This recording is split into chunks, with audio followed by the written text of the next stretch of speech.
Alhamdulillahi Rabbil Alamin, wal aqibatu lil muttaqin, wa la udwana illa 'alal zalimin. Asyhadu an la ilaha illallah al-malikul haqqul mubin, wa asyhadu anna Muhammadar Rasulullah shadiqul wa'dil amin.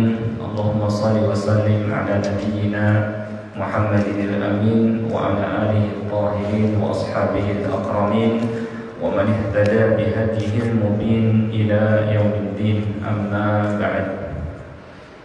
Pertama-tama kita panjatkan puja dan puji syukur kehadirat Allah Subhanahu wa taala yang tidak henti-hentinya melimpahkan kepada kita semua nikmat-nikmatnya, terutama adalah nikmat Islam, demikian pula nikmat taufik, dimudahkan kita oleh Allah Subhanahu wa taala untuk dapat menjalankan ajaran-ajaran Islam yang diantaranya adalah salat subuh berjamaah. Salawat dan salam tidak lupa kita sampaikan kepada Nabi kita Nabi Muhammad sallallahu alaihi wasallam, kepada keluarganya, para sahabatnya, dan orang-orang yang mengikutinya hingga hari kiamat. Seperti biasa pada Sabtu pagi ba'da subuh pekan keempat kita mempelajari tafsir juz Ammah, karena surah-surah yang ada di juz Ammah adalah surah-surah yang biasa kita baca dalam sholat, sehingga alangkah baiknya ya, kita memahami kandungan isi dari surah-surah yang ada di juz Ammah agar dapat membantu kita untuk lebih khusyuk ya dalam sholat. Karena bagaimana seseorang bisa khusyuk kalau dia tidak memahami apa yang dia baca ya. Pada kesempatan ini kita sampai pada surah Al-Buruj. Sebelumnya sudah kita pelajari beberapa ayat daripadanya, yaitu dari ayat 1 sampai, kalau tidak salah, sampai 9. Maka pada saat ini kita memasuki ayat ke-10 insyaallah, di mana pada ayat ini Allah Subhanahu wa taala memperingatkan orang-orang yang menindas hamba-hambanya yang mukmin ya, bahwa kalau mereka tidak bertobat dari sikap mereka menindas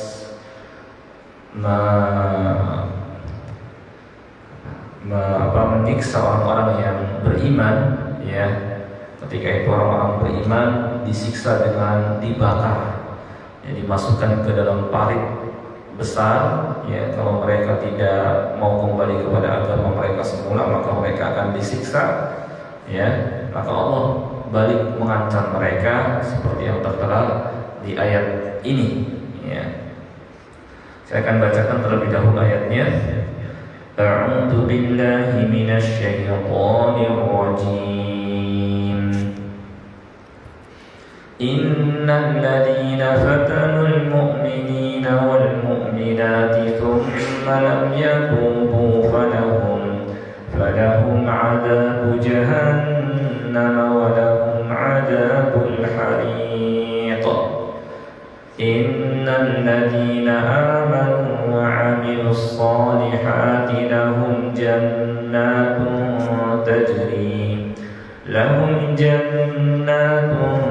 tajri min tahtihal anhar, dzalikal fawzul kabir.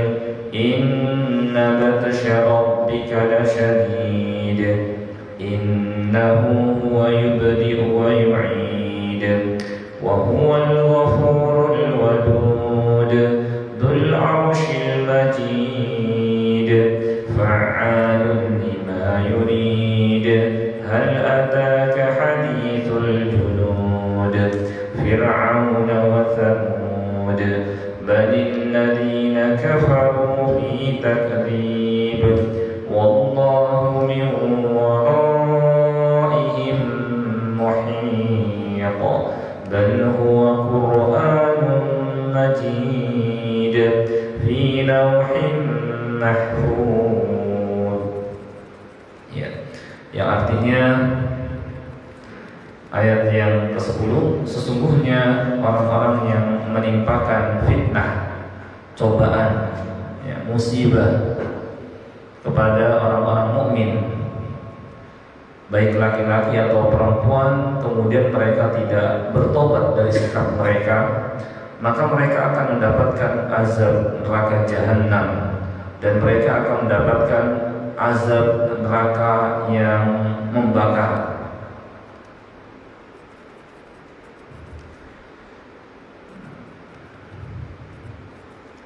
Di ayat ini, sebagaimana tadi diterangkan, ini sebagai ancaman Allah Subhanahu wa Ta'ala. Kalau mereka tidak bertobat dari menyiksa orang-orang yang beriman, ya, yang mereka menyiksanya dengan membuat parit besar di jalan.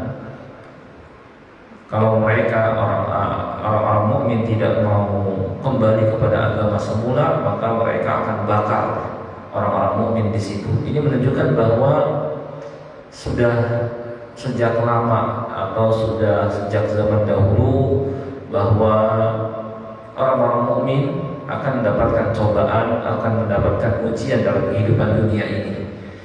Dan ujian dan cobaannya tentunya sesuai dengan kadar keimanannya. Semakin tinggi ujian dan cobaannya, maka semakin berat, ya, ujiannya. Ini semakin tinggi imannya, semakin berat cobaannya. Dan makanya para nabi alaihi wassalam mereka paling berat ujiannya. Kata Nabi sallallahu alaihi wasallam, asyadun nasi balaan atau kama fil hadis al-anbiya tsumma al-amsal fal amsal. Orang yang paling berat mendapatkan cobaan atau orang yang paling berat ujiannya adalah para nabi, kemudian setelahnya dan setelahnya. Yani semakin tinggi iman seseorang, maka tentu semakin berat ujiannya, tetapi pahalanya tentu lebih besar lagi. Ya, perumpamaannya seperti pohon, ya, semakin tinggi anginnya semakin kencang, ya. Meskipun begitu, Allah Subhanahu wa Ta'ala masih memberikan tawaran kepada mereka untuk bertobat, ya. Kata Al-Hasan Al-Basri rahimahullah, lihatlah kemurahan Allah ini. Mereka telah membunuh para walinya, orang-orang yang beriman kepada Allah Subhanahu wa Ta'ala, membunuh orang-orang yang menaatinya, tapi Allah Subhanahu wa Ta'ala tetap mengajak mereka bertobat. Ini menunjukkan hilm, maha santunnya Allah Subhanahu wa Ta'ala. Dia tidak segera mengazab manusia, bahkan menunda, mengajak mereka bertobat. Dan kalau mereka bertobat, Allah Subhanahu wa Ta'ala akan maafkan, dan Allah Subhanahu wa Ta'ala akan menyiksa mereka, dan bahkan Allah akan memasukkan mereka ke dalam surga, ya. Padahal mereka telah membunuh dengan cara membakar, ya. Innal ladzina fatanul mu'minin, sesungguhnya orang-orang yang mendatangkan fitnah cobaan, yakni dengan menyiksa, mendatangkan bencana, membunuh, membakar, ya. Kata Ibnu Abbas, Mujahid, Qatadah, dan Abdullah serta Ibnu Abza bahwa memberikan cobaan dia ini adalah dengan membakar, menyiksa dengan cara membakar. Dan sudah saya sampaikan pada pertemuan sebelumnya bahwa secara rinci, ya, yakni kisah Ashabul Ukhdud, ya, bahwa ketika penguasanya ketika ingin rakyatnya menyembah dirinya, ya, tetapi kemudian Allah Subhanahu wa Ta'ala tampilkan seorang pemuda yang dia belajar kepada seorang rahib ulama ketika itu, dan kemudian dia pun yakni mentauhidkan Allah Subhanahu wa Ta'ala, mengikuti ajakan rahib. Karena ketika itu, ya, rahib, ulama ketika itu mereka mentauhidkan Allah. Karena pengikut Nabi Isa alaihissalam di zaman Nabi Isa alaihissalam adalah Muslim, ya. Ajakan mereka menyembah hanya kepada Allah, ya.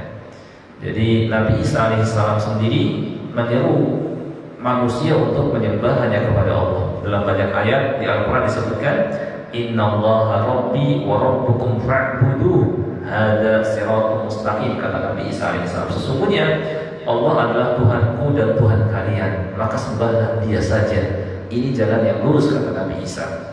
Bahkan kata Nabi Isa, Innahu man yushrik billah faqad harramallahu alaihi al-jannah wa ma'wahu an-nar wa ma lidh-dhalimin min ansar. Sungguhnya barang siapa yang menyekutukan sesuatu dengan Allah, maka Allah haramkan bagi dia surga, tempatnya neraka, dan orang-orang zalim, orang-orang musyrik itu enggak akan mendapatkan penolong pun. Ya, jadi Nabi Isa alaihissalam sama seperti nabi-nabi yang lain menyeru kepada tauhid. Kalau seandainya beliau tahu umatnya, yang mengaku umatnya, yang mengaku pengikutnya menyembah dirinya, tentu beliau akan marah besar. Sebagaimana Nabi Musa alaihissalam marah besar ketika Bani Israel menyembah patung anak sapi. Lalu beliau bakar patung tersebut dan beliau lempar ke laut. Ya, saking marahnya. Nabi Isa alaihissalam juga sama. Ya. Kalau seandainya beliau hidup dan mengetahui orang-orang yang ngaku sebagai pengikutnya, padahal mereka bukan pengikutnya lagi. Karena kalau mereka betul-betul mengikuti Nabi Isa, tentu akan beriman kepada Nabi Muhammad SAW. Karena Nabi Isa menyuruh umatnya beriman kepada Nabi Muhammad, seperti tertera di surah As-Saff. Wa idh qala Isa ibn Maryam ya bani Israil inni rasulullah ilaikum musaddiqan lima baina yadayya min at-taurati wa mubasysyiran bi rasulin ya'ti min ba'di ismuhu Ahmad. Ya. Dan ingatlah ketika Isa putra Maryam berkata, wahai Bani Israil, sungguh aku adalah utusan Allah kepada kalian yang membenarkan kitab yang datang sebelumku, yaitu kitab Taurat, dan memberikan kabar gembira kepada kalian dengan akan datangnya seorang Rasul setelahku bernama Ahmad. Ya, perintah beriman kepada Nabi Muhammad SAW. Maka pengikut pengikut Nabi Isa alaihissalam yang sejati adalah yang mengikuti Nabi Muhammad SAW, beriman kepada beliau. Ya. Nah dulu pengikut Nabi Isa juga nyuruh manusia untuk beribadah kepada Allah, seperti dalam kisah Ashabul Ukhdud. Kisah Ashabul Ukhdud ini kan tadinya seorang pemuda, dia nggak kenal agama, kemudian dari pihak kerajaan ingin menghadirkan seorang pemuda untuk diajarkan ilmu sihir, ya karena teman duduk raja seorang pesihir, dia sudah tua, nggak ingin kalau dia meninggal nggak ada yang mewarisi ilmu sihirnya. Maka dari pihak kerajaan meminta dari pesihir minta kepada raja untuk carikan pemuda untuk diajarkan ilmu sihir. Ya, dicarikanlah pemuda dan kemudian diminta datang setiap hari ke kerajaan. Tapi ketika di perjalanan menuju kerajaan, dia mampir dulu kepada seorang rahib. Ya, duduk dulu di situ, dengarkan nasihatnya. Dan yang disampaikan oleh rahib ketika tauhid, bahwa yang berhak disembah adalah Allah Subhanahu wa taala, diperintahkan agar diajarkan agama yang benar. Ya, sehingga pemuda ini pun akhirnya ya menyembah hanya kepada Allah, menyeru juga kaumnya untuk beriman kepada Allah. Yaitu jadi Nabi Isa alaihissalam dan pengikutnya yang masih asli itu mengajak manusia beribadah kepada Allah. Ketika itu yang masih muslim. Tapi kalau sudah sampai menyembah Nabi Isa, nggak mengajak manusia beribadah kepada Allah, itu bukan pengikut Nabi Isa lagi, orang kafir jadinya ya. Nah seperti itu. Nah karena rakyatnya ketika itu beriman kepada Allah, diajak oleh pemuda ini untuk menyembahnya kepada Allah dan tidak lagi menyembah raja marah besar. Kemudian disiapkan parit galian yang besar, ya, kemudian mengancam rakyatnya kalau nggak mau kembali kepada agama sebelumnya nyembah raja, maka akan dibakar di dalam parit itu. Akhirnya mereka semua menolak dan tetap beriman kepada Allah. Kata mereka, amanna bi rabbil gulam, kami tetap beriman kepada Tuhan yang pemuda ini. Ya, dia beriman kepada Allah, gitu ya. Akhirnya mereka diceburkan ke dalam parit berisi api. Ya, kemudian Allah mengancam mereka, innal ladzina fatanul mu'minina wal mu'minati tsumma lam yatubu. Kemudian mereka tidak bertobat. Jadi berhenti dari tindakan mereka menyiksa orang-orang yang beriman dan tidak menyesal terhadapnya. Ya. Maka sebagai balasannya, falahum adzab jahannam. Mereka akan mendapatkan azab neraka jahanam yang apinya diberikan kekuatan 69 kali api di dunia sehingga 70 kali lipat, ya, dan mendapatkan azab yang membakar sesuai dengan perbuatan mereka. Ini menunjukkan keadilan Allah Subhanahu wa taala. Dan tobat, ya, seperti yang sudah kita ketahui, ya, syaratnya pertama dia ikhlas karena Allah Subhanahu wa taala, bukan karena takut mendapatkan celaan manusia. Dia pun menyesal terhadap perbuatan yang dilakukannya, kemudian berhenti dari perbuatan itu dan tidak terus-menerus melakukannya. Keempat, berniat keras untuk tidak mengulanginya lagi dan dilakukan masih pada waktunya, yaitu sebelum ajal ditenggorokan dan sebelum matahari terbit dari barat. Maka Allah Subhanahu wa taala akan terima tobatnya. Yani betapapun besar, betapapun banyak dosa yang dilakukannya, Allah Subhanahu wa taala masih tetap bukakan pintu tobat sebelum nyawa ditenggorokan. Karena dalam hadis, innallaha yaqbalu taubatal 'abdi ma lam yughir. Allah Subhanahu wa taala akan menerima tobat seorang hamba selama nyawanya belum ditenggorokan, akan keluar. Yang kedua, selama matahari belum terbit dari barat, ya. Yani tanda kiamat besar. Kemudian summa lam yatubu falahum 'adzab jahannam. Maka mereka akan mendapatkan neraka jahanam. Walahum 'adzabul hariq, dan mereka akan mendapatkan azab neraka yang membakar.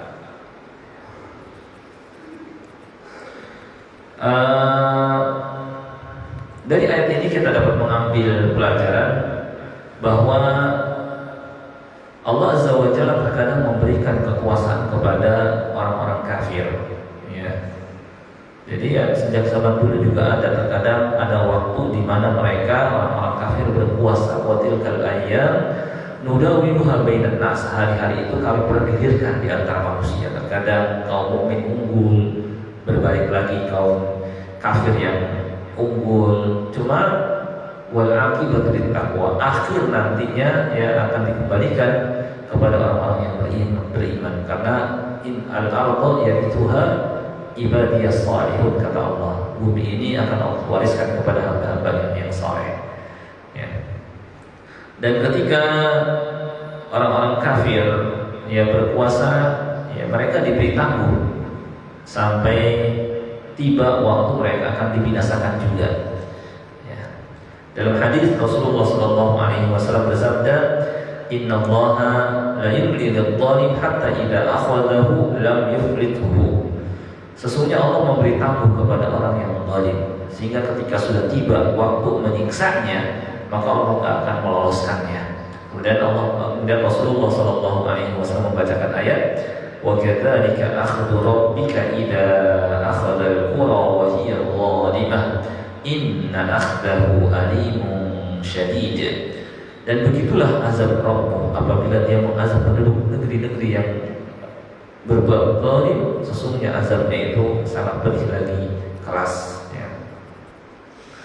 Dan orang-orang mukmin yang mendapatkan musibah, ditimpakan cobaan, disiksa, ditindas, ini akan mendapatkan pahala yang besar di sisi Allah Subhanahu wa taala. Mereka menjadi para syuhada yang mungkin amal mereka mungkin sedikit, tetapi dengan mendapatkan cobaan, siksaan, gangguan itu menjadi seakan-akan amalnya banyak dan derajatnya sangat tinggi di sisi Allah Subhanahu wa taala, dan dosa-dosanya yang pernah dilakukan dihapuskan semuanya. Dan syuhada ya termasuk orang-orang yang Allah berikan nikmat kepada mereka. Dalam Al-Quran yang kita mintakan kepada Allah, ihdinas siratal mustaqim siratal ladzina an'amta 'alaihim ghairil maghdubi 'alaihim waladdallin. Ya Allah, tunjukkanlah kami jalan yang lurus, jalan orang-orang yang Kau berikan nikmat kepada mereka.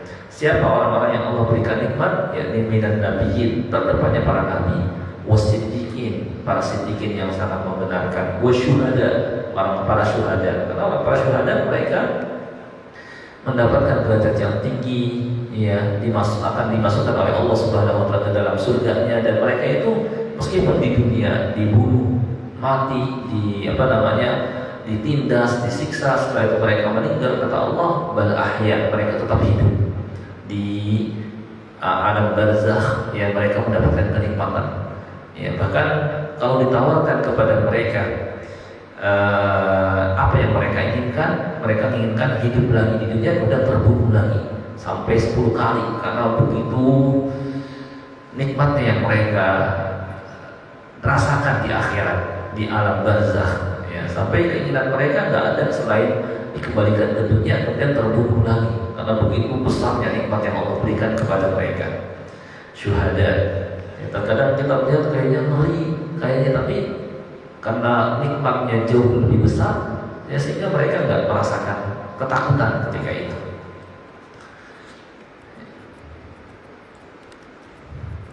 Selanjutnya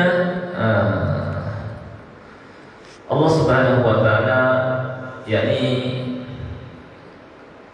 sebagaimana keadaan Al-Quran disebut dengan mathani. Mathani artinya setelah menerangkan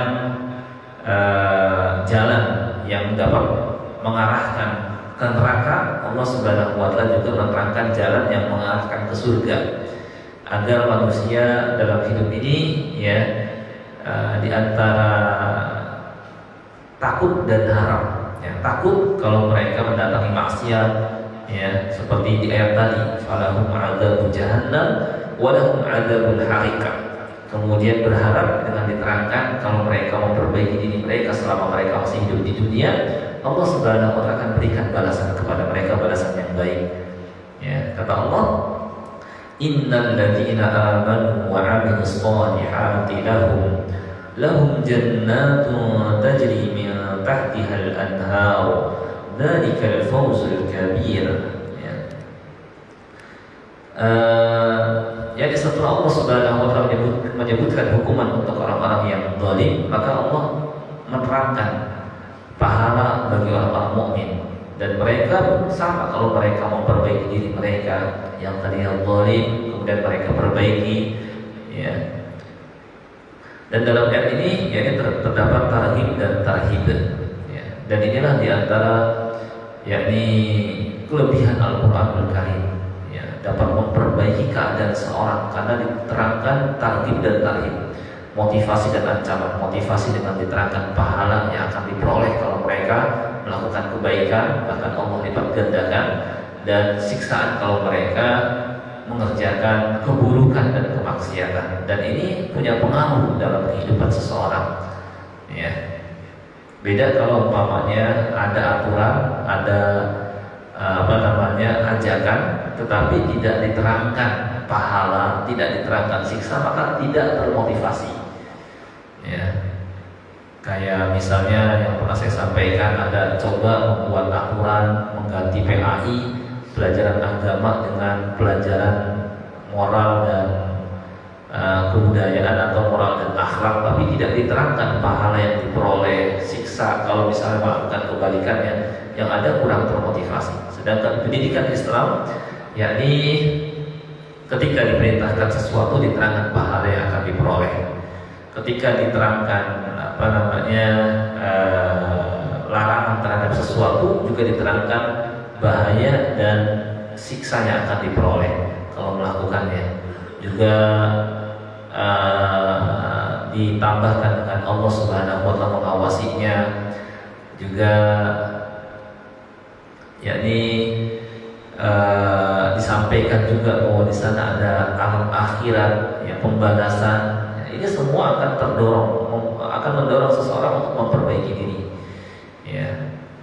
Maka hanya dalam agama ini saja terjadi yang namanya kayak sedekah dilakukan secara sembunyi-sembunyi, ya, keikhlasan. Beda kalau tidak disebutkan ini semua, maka banyak terjadi yang namanya kemunafikan. Beramal soleh, memperbaiki diri ketika di hadapan manusia, ketika tidak di hadapan manusia dia tidak memperbaiki dirinya.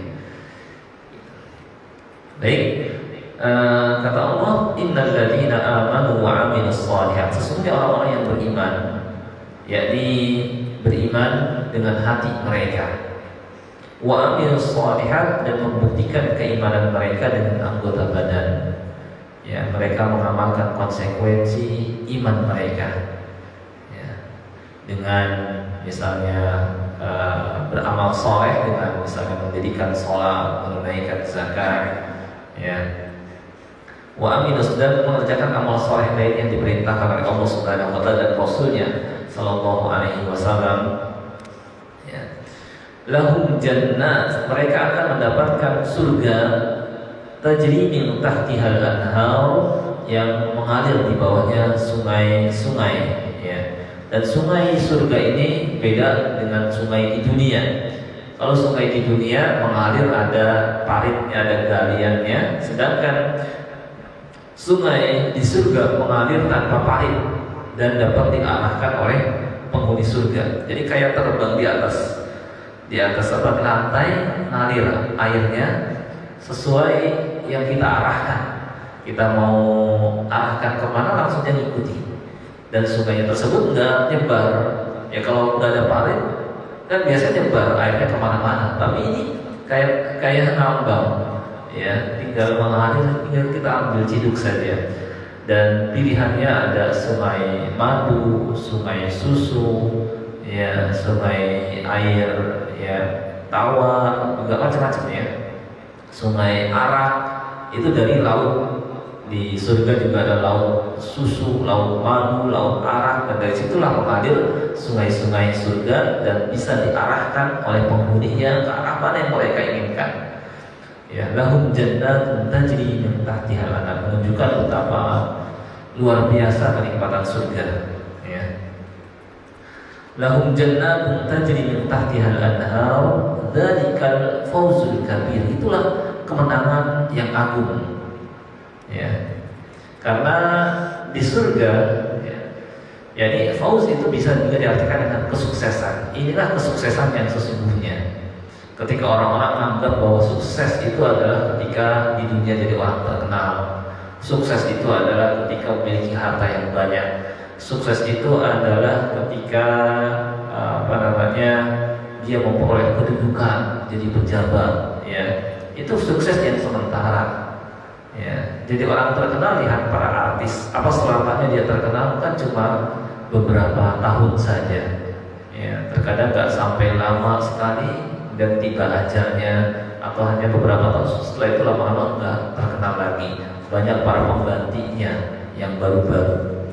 Kemudian harta juga sama, yakni dia tidak selamanya memilikinya, cuma mungkin hanya beberapa tahun, ya, kemudian dia akan meninggalkannya, atau terkadang yang tadinya kaya jatuh miskin, dan tetap kalaupun dia akan kaya terus, tetap dia akan meninggalkannya dan akan diwarisi oleh ahli warisnya. Ya. Kemudian juga kedudukan, cuma mungkin berapa tahun, ya, cuma menjabat beberapa tahun, setelah berapa tahun lewat dia tidak menjabat lagi. Jadi ini apa? Memang sukses cuma sementara. Ya, kalau sukses ya di dalam arti dia memperoleh apa yang dia inginkan, tetapi tidak selamanya. Kesuksesan yang sesungguhnya adalah masuk ke dalam surga. Kata Allah Subhanahu wa taala, "Faman zuhziha 'anil nar wa udkhilal jannata faqad faz." Barang siapa yang dihindarkan dari neraka, dimasukkan ke dalam surga, maka dialah orang yang sukses, kata Allah. Karena kenapa orang yang masuk ke dalam surga sukses? Ya, karena dia akan memperoleh apa yang dia inginkan. Ya, apa yang dia inginkan dia peroleh, dan itu terus-menerus memperolehnya, kekal abadi.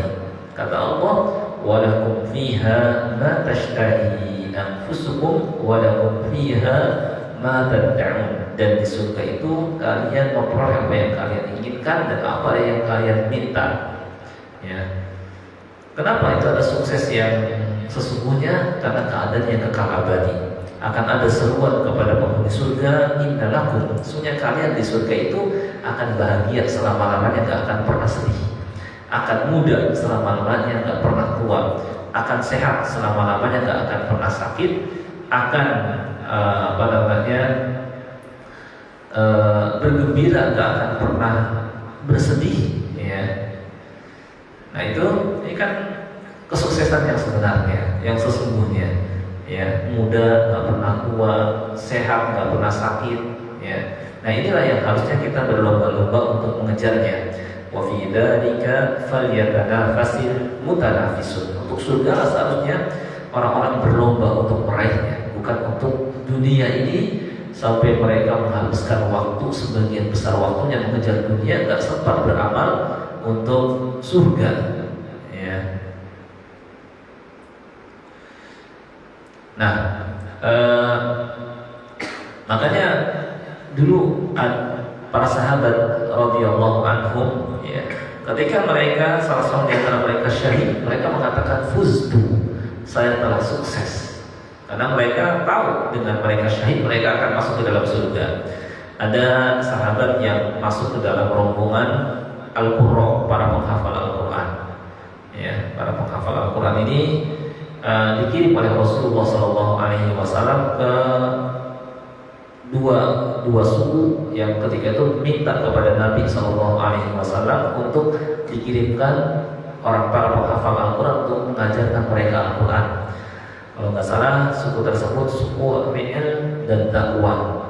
Tetapi ketika para Al-Qurra ini sampai ke sebuah sumur namanya Bi'ru Ma'unah, ternyata suku tersebut sudah siap untuk membunuh mereka.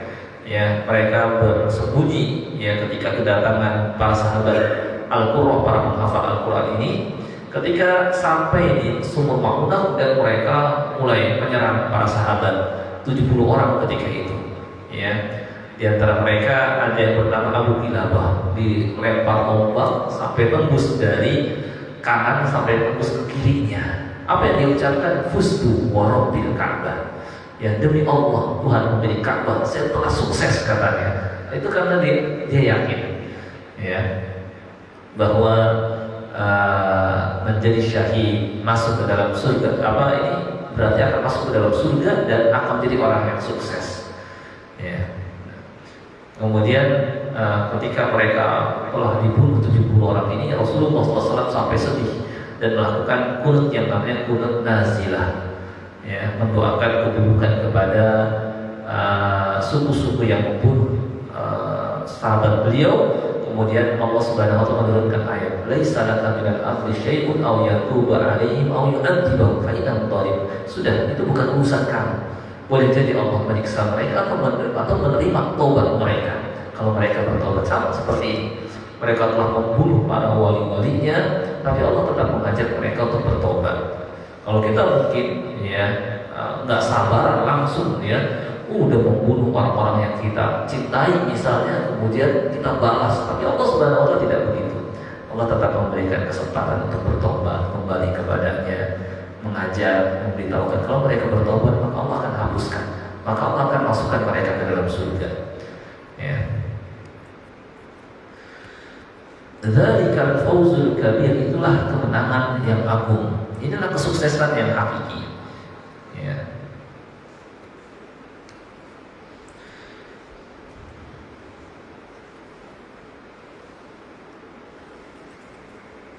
Kemudian sedikit lagi di ayat selanjutnya, Allah Subhanahu wa taala menerangkan akan kekuasaannya, memberikan balasan, ya, terhadap musuh-musuhnya yang menindas wali-walinya, ya. Jangan kira Allah tidak berkuasa, Allah mampu, ya.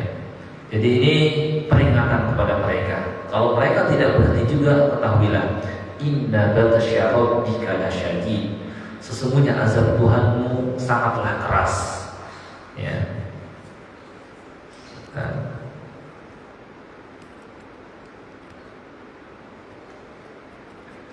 yakni kepada mereka yang berhak mendapatkan siksanya, azabnya sangatlah keras, ya. Seperti kepada para pelaku kejahatan dan dosa-dosa besar, atau kepada orang-orang yang mendustakan rasul-rasulnya dan menyelisihi perintahnya, atau kepada mereka yang menindas wali-walinya. Inna batsya rabbika lasyadid. Innahu huwa yubdi'u wa yu'id. Sesungguhnya dialah yang memulai penciptaan makhluk dan menghidupkannya kembali. Dia mampu menghidupkan mereka sebenarnya, dan dia mampu menciptakan mereka pertama kali. Meskipun begitu, wa huwal ghafurul wadud. Ini masya Allah ya. Meskipun Allah menerangkan ya kerasnya siksa, tapi Allah juga tetap menyampaikan dia Maha Pengampun lagi Maha Pengasih. Ya, wa huwal ghafurul wadud, dan dialah yang Maha Pengampun lagi Maha Pengasih.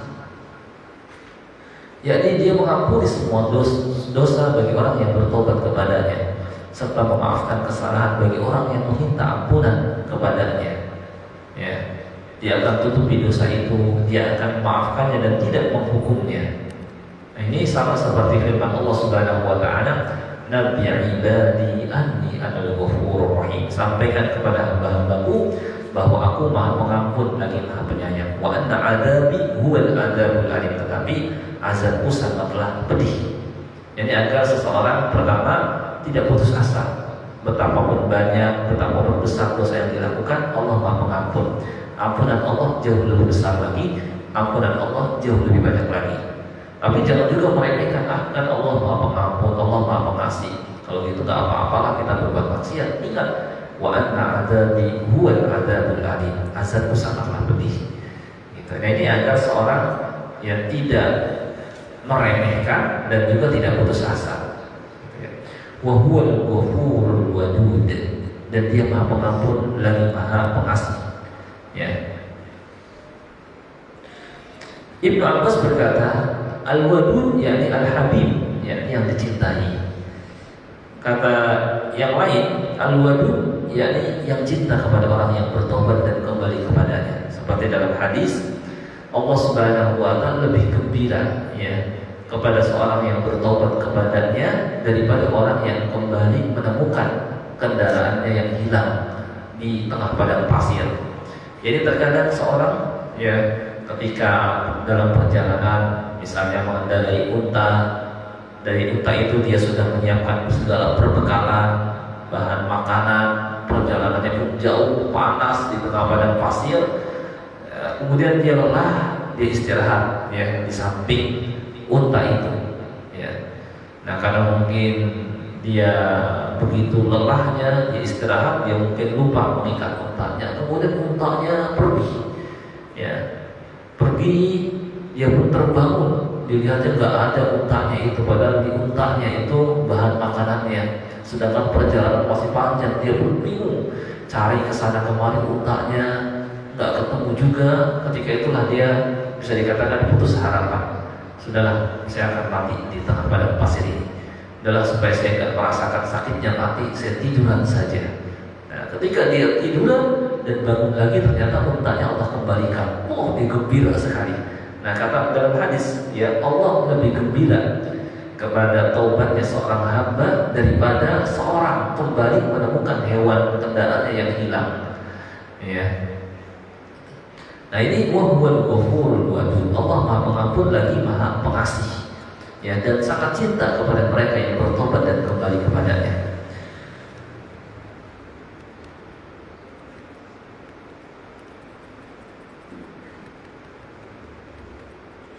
Kemudian kata Allah, fa'alun lima yurid, yang Maha kuasa berbuat apa yang Dia kehendaki. Nah, sebentar. Yang sini. Dzul Arsyil Majid, yang memiliki arsy singgasana ya, yang lagi maha mulia.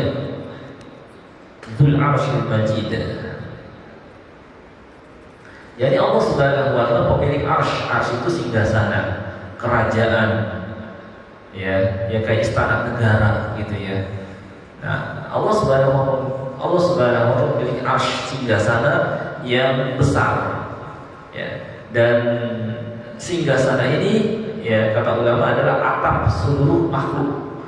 Jadi di atas langit ada langit lagi, ada langit lagi, ada langit lagi, sampai 7 lapis langit, di mana jarak masing-masing langit itu sejauh perjalanan 500 tahun.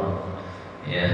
jaraknya sangat tinggi sekali, terus di atasnya lagi ada samudra yang luas, dan di atasnya lagi ada arsy, ya, atap seluruh makhluk, ya, singgasana, ya, makhluk yang paling besar ya arsy, karena dapat meliputi seluruh makhluk yang ada di bawahnya, langit diliputnya, bumi diliputnya, ya.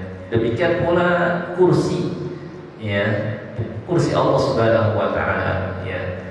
Dalam riwayat Ibnu Abbas, kursi tempat Allah meletakkan kakinya, ya.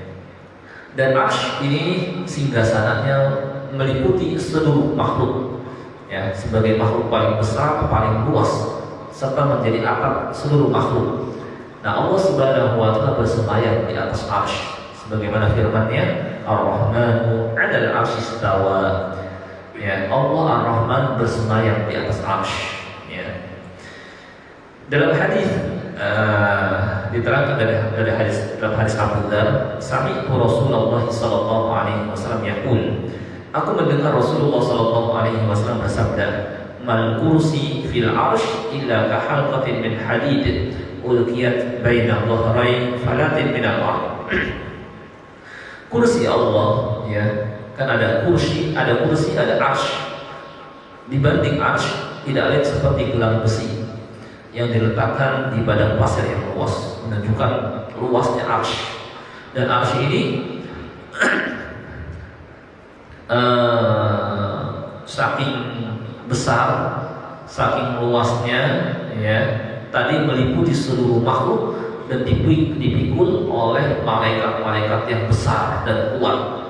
Ya, dalam hadis sahih, ya, diterangkan seperti itu.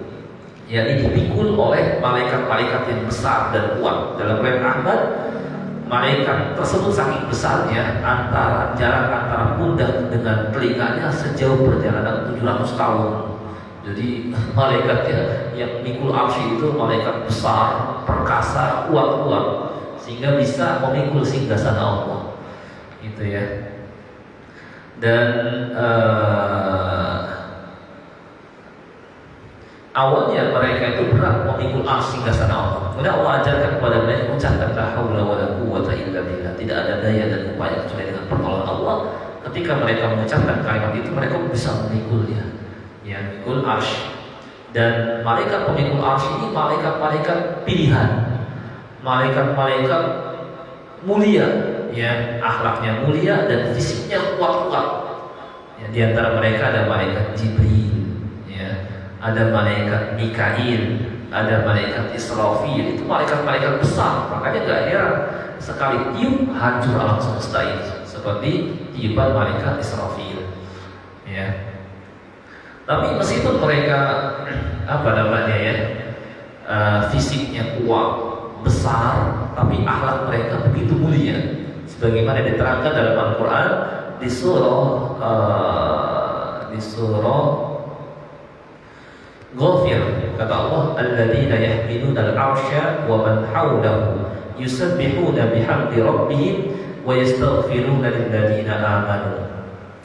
Kata Allah tentang sifat malaikat pemikul arsy yang fisiknya besar, yang kuat, perkasa, gak ada tandingan oleh makhluk-makhluk yang lain, ditakuti, ya, oleh malaikat-malaikat yang lain, ditakuti oleh jin, ya, iblis.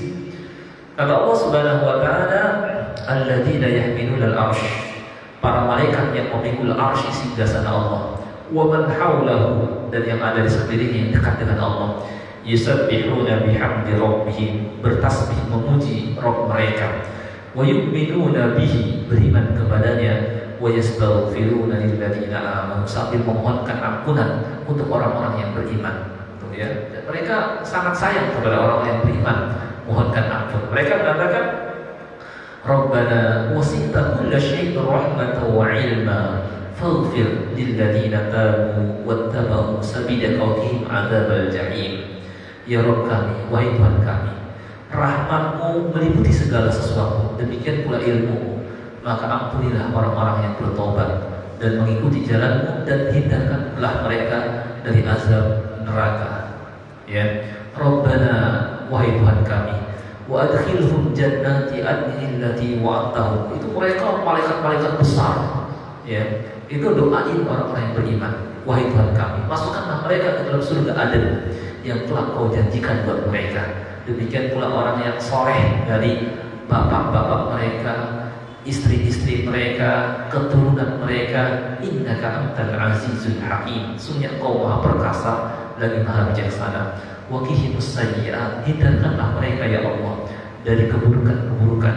Wa man taqis sayyi'ati yawma idzin faqad rahimtah. Dan siapa saja yang Kau hindarkan dari keburukan, berarti Kau telah merahmatinya. Wa dzalika huwal fawzul 'adzim. Dan itulah keberuntungan yang besar. Itu orang malaikat-malaikatnya, ya.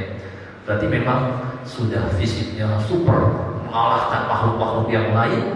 Akhlaknya begitu mulia. Memang cocok didekatkan dengan Allah. Malaikat-malaikat ini mulia tapi perkasa, ya.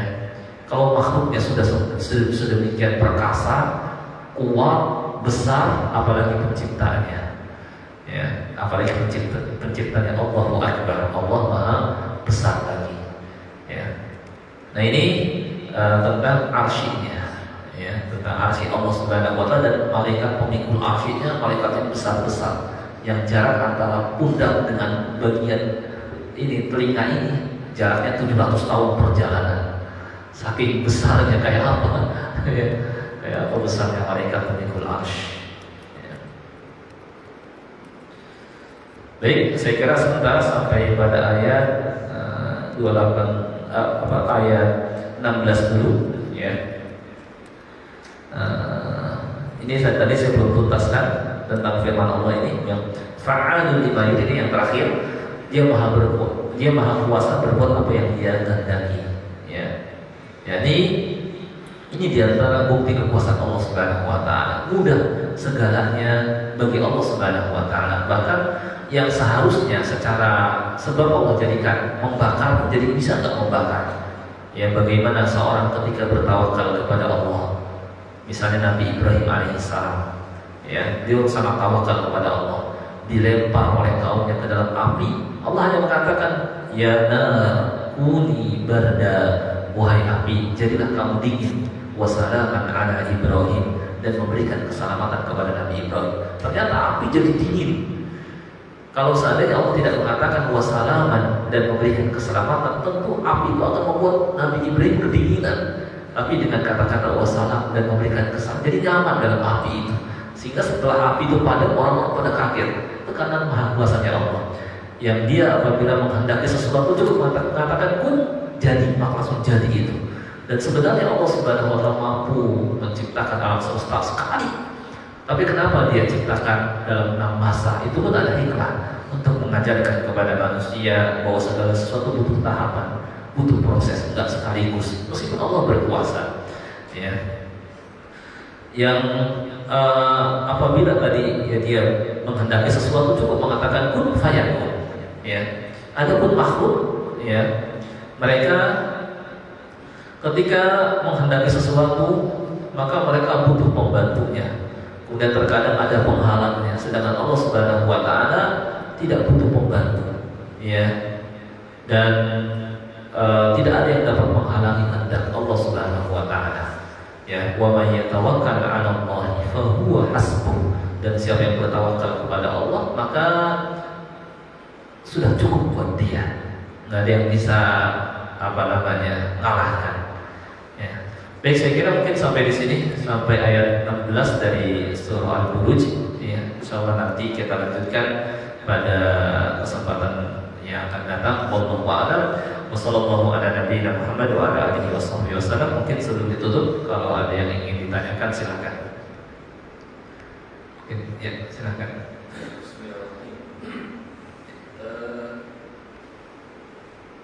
Allah menciptakan kita dengan adanya ruh. Iya. Ruh itu